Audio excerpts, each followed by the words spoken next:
오늘 우리에게 주신 하나님 말씀은 디모데전서 6장 11절부터 16절 말씀입니다.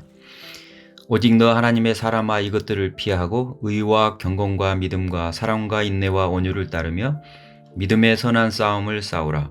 영생을 취하라. 이를 위하여 내가 부르심을 받았고 많은 증인 앞에서 선한 증언을 하였도다.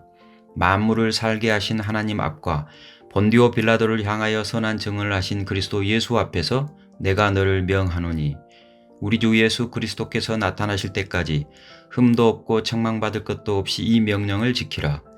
기약이 이르면 하나님이 그의 나타나심을 보이시리니 하나님은 복되시고 유일한 주권자이시며 만왕의 왕이시며 만주의 주시요 오직 그에게만 죽지 아니함이 있고 가까이 가지 못할 빛에 거하시고 어떤 사람도 보지 못하였고 또 볼 수 없는 이시니 그에게 존귀와 영원한 권능을 돌릴지어다. 아멘. 바울은 종종 그리스도인의 삶을 운동선수에 비유합니다. 달리는 사람, 시합에 나서는 사람, 끝까지 완주하는 선수의 모습을 통해 신앙생활이 어떤 삶인지를 보여주는 것입니다. 운동선수의 가장 큰 특징은 분명합니다. 힘들어도 포기하지 않는 것, 그리고 목표를 향해 절제하며 훈련하는 것입니다. 먹고 싶은 것, 하고 싶은 것을 참아가며 훈련 속에서 자신의 한계를 넘어서고 결국 목표를 이루기 위해 살아갑니다. 바울은 디모데에게 그리스도인의 삶도 이와 같다고 말합니다. 믿음으로 살아가다 보면 답답함을 느낄 때가 있고 때로는 벗어나고 싶은 마음이 들기도 합니다.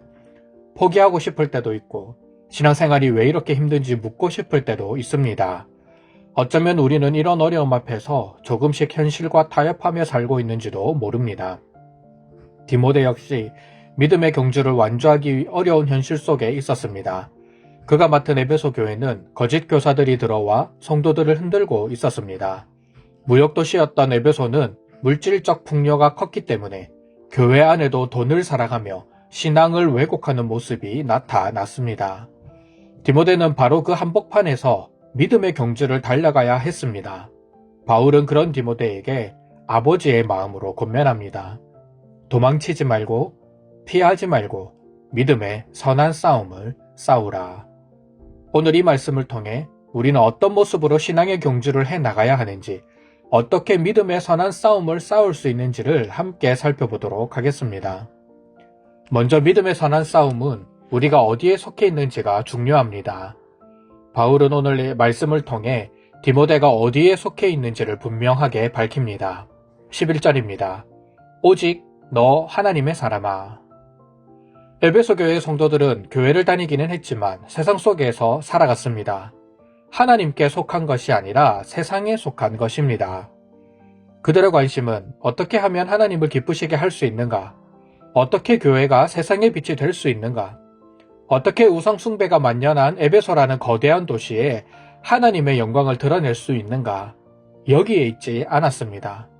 그들은 어떻게 하면 자신의 지적인 만족을 채워줄 수 있는 가르침이 있는가? 어떻게 하면은 자신의 육신의 필요를 채울 수 있는 돈을 많이 누릴 수 있는가? 어떻게 하면은 자기들이 편한 모습으로 교회 내에서 신앙생활을 할 수 있을까에 관심이 있었습니다. 하지만 디모데는 달랐습니다. 그는 영적인 지도자로 바울은 디모데를 향해 하나님의 사람아 라고 부릅니다. 하나님의 사람이라는 표현은 구약시대에 중요한 역할을 했던 영적인 리더를 부를 때 사용되었습니다. 모세, 사무엘, 다윗, 엘리야와 엘리사, 이런 사람들이 하나님의 사람이라 불림을 받았습니다. 이것이 무엇을 뜻합니까? 하나님의 사람이라는 것은 하나님께 속한 자요, 하나님으로부터 은혜와 힘을 공급받는 사람이라는 것입니다. 11절과 12절 말씀처럼 세상의 것을 피하고 의와 경건과 믿음과 사랑과 인내와 온유를 따르는 사람이 하나님의 사람입니다. 이 땅에서 살아가지만 세상에 속하지 않은 자, 하나님 나라의 다스림을 받으면서 하나님의 부르심에 합당한 모습으로 살아가기 위해 노력하는 바로 그 사람이 하나님의 사람입니다. 이처럼 우리도 에베소 교회 성도들처럼 세상과 신앙 양다리를 걸치며 살아가는 것이 아니라 하나님께 속한 자로 하나님의 사람으로 살아갈 때 믿음의 선한 싸움을 싸워갈 수 있습니다. 내가 하나님께 속한 자요, 하나님의 거룩한 부르심에 응답하는 자라는 소명의식을 가질 때 아무리 어렵고 힘든 상황이 찾아온다고 할지라도, 아무리 기대보다는 비관이 앞서는 미래를 예상한다라고 할지라도 우리는 신앙의 경주, 믿음의 경주를 완주할 수 있는 것입니다. 나는 하나님께 속한 자로 살아가고 있는지 자신의 모습을 돌아보시면서 하나님께 나아가는 기도의 시간이 되기를 바랍니다. 다음으로는 우리가 믿음으로 선한 싸움을 싸울 때 그것을 완주할 수 있는 힘은 하나님의 영광 때문이라는 것을 붙들어야 합니다. 우리는 이런 부르심을 들으면 마음에 부담감이 찾아옵니다. 나는 신앙이 좋은 것도 아니고 신앙이 성숙한 것도 아니고 성경에 기록된 대로 다 지킬 자신도 없는 사람인데, 혹은 목사님은 항상 정답만 이야기를 하니까 그렇게 설교를 하는 거고 현실에 부딪히면 안 되는 거 다 알잖아 라는 생각을 할 수 있습니다. 아니면 너무 높은 기준을 세워 자신에게 들이대는 바람에 시작조차 해보지도 못하고 낙심할 수도 있습니다. 하지만 여러분, 기억하시기 바랍니다. 우리가 하나님께 속한 자가 되어 믿음의 선한 싸움을 싸우는 것, 우리가 하나님의 말씀대로 세상의 것들을 피하고 의와 경건과 믿음과 사랑과 인내와 온유를 따를 수 있는 것은 우리의 힘이 아닙니다. 전적인 하나님의 은혜입니다. 바울은 이렇게 말합니다. 15절 16절입니다. 기약에 이르면 하나님이 그의 나타나심을 보이리니 하나님은 복되시고 유일하신 주권자이시며 만왕의 왕이시며 만주의 주시요 오직 그에게만 죽지 아니함이 있고 가까이 가지 못할 빛에 거하시고 어떤 사람도 보지 못하였고 또 볼 수 없는 이시니 그에게 존귀와 영원한 권능을 돌리지어다. 아멘. 바울은 하나님의 영광을 찬양하는 성령의 고백을 올려드립니다. 그런데 위치가 이상합니다. 앞에서는 선한 싸움을 싸우라고 말을 하고 이 고백 뒤에는 부자들이 어떻게 재물을 지혜롭게 사용할 수 있을지 이야기를 합니다. 그런데 갑자기 하나님의 영광을 찬양하는 고백을 하는 것입니다. 바울의 이 고백은 앞뒤의 맥락을 끊어버리는 느낌을 주기까지 합니다. 그렇다면 바울이 갑자기 이 고백을 올려드리는 이유가 무엇일까요? 바로 믿음의 선한 싸움을 싸우는 것은 우리의 힘으로 하는 것이 아니라는 것을 알려주기 위함입니다.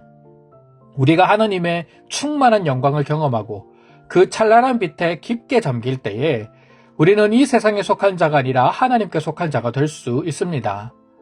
우리가 이 세상 모든 권세보다 더 뛰어나고 더 탁월하신 하나님의 주권과 하나님의 통치를 경험한다면 우리는 세상으로부터 눈을 돌려 하나님을 바라볼 수 있는 것입니다. 바울은 다메섹으로 가는 길에서 부활하신 예수 그리스도의 영광을 경험했기에, 그리고 일평생 동안 하나님의 영광 안에 거하는 삶을 살았기에 이 고백을 올려드립니다.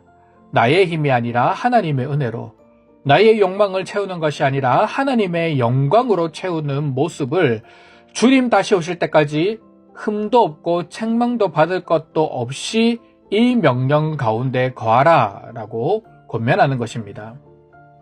우리가 믿음의 선한 싸움을 싸워가는 것 현실적으로 쉽지 않습니다. 실패할 수 있습니다. 넘어질 수도 있습니다.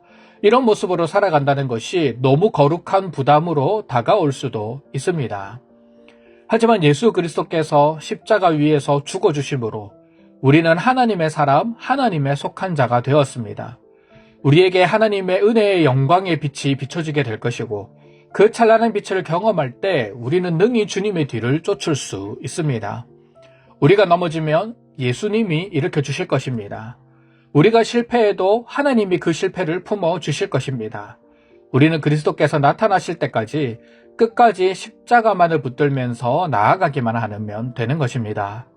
바라고 원하기는 우리 모든 소문의 가족들이 나는 어디에 속해 있는가 스스로 돌아볼 수 있기를 원하고, 하나님의 영광의 은혜, 하나님의 그 찬란한 빛을 나에게 보여주시기를 간구하며 올 한 해도 믿음의 선한 싸움을 싸워가는 저와 여러분들이 되시기를 주님의 이름으로 축원합니다.